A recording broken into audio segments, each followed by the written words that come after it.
Can you imagine getting a giant family pizza for only $1.25? How about a child's toy for 10 cents? How about an ounce of granola for a nickel? Well, that's what my next guest can do. Decision is her name, and the name of the game is budgeting. That's her game for this New England woman who is on a mission to save every penny she can. She saves money from toys to food, and she's here to share many of her secrets with us. She's going to tell us how she did all this. That's amazing. Please welcome the author of the Tightwad Gazette newsletter and book, Amy Decision.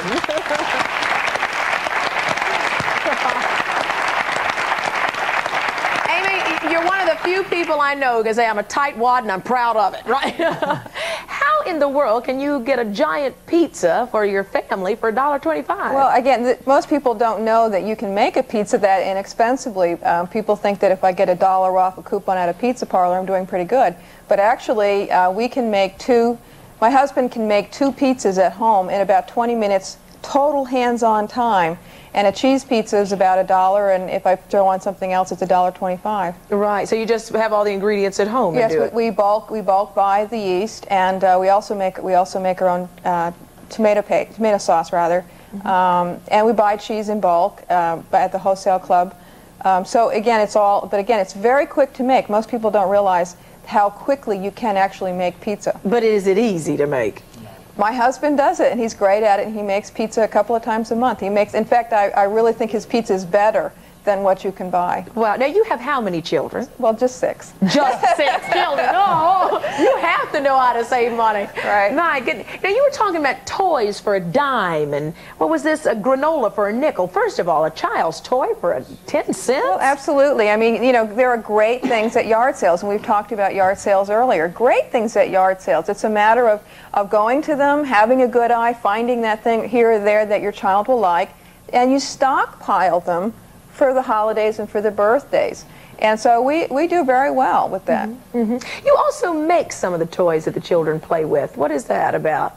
Do you make? Oh, I think we were talking about making GAC. Now, what is GAC? GAC is for those of us without children, please explain what GAC is. Anybody that has a 10-year-old will know what GAC is. It's this stretchy stuff that's about the size of a softball that you buy in the store for $6. And it's actually very simple to make. It's made with just a little Elmer's glue and borax and some water.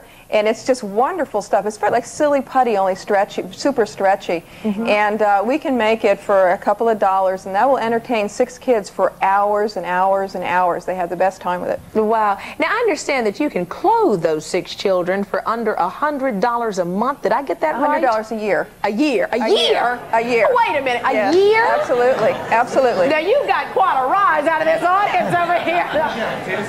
What do you have, potato sacks on the kids? No, actually, you can buy terrific stuff at yard sales. Again, it's a lot of the same thing. It's having the same good eye. We also stockpile things years in advance.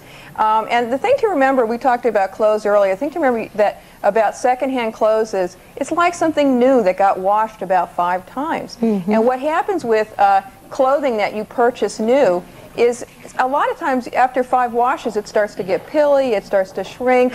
So new clothing can be quite unpredictable.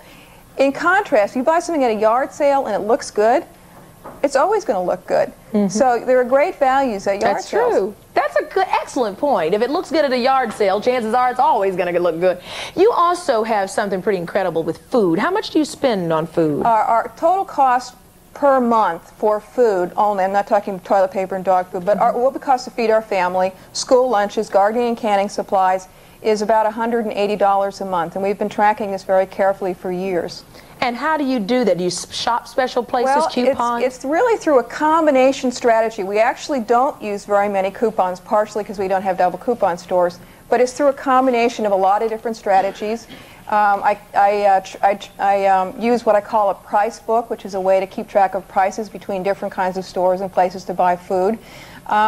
So again, it's really the combination of a lot of strategies, not the focusing on one strategy. I know everybody always talks about coupons, and that's the one thing they start with, but actually very, very, very often an alternative strategy will be much cheaper than using the coupon. Amy Decision, your first name should have been Smart. Smart Decision. Because after all, it's not that you spend money, it's how you spend money. And we're going to have more tips and more conversation and more questions when we get back.